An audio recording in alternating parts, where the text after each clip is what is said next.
So hello guys, in this video I will show you how to modify field prediction on Zoho CRM platform. So for that you will need to open any web browser on your computer and then search Zoho CRM.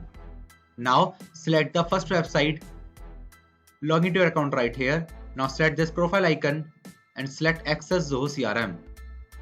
After getting on the home page, select this settings icon, scroll down, now select this option right here.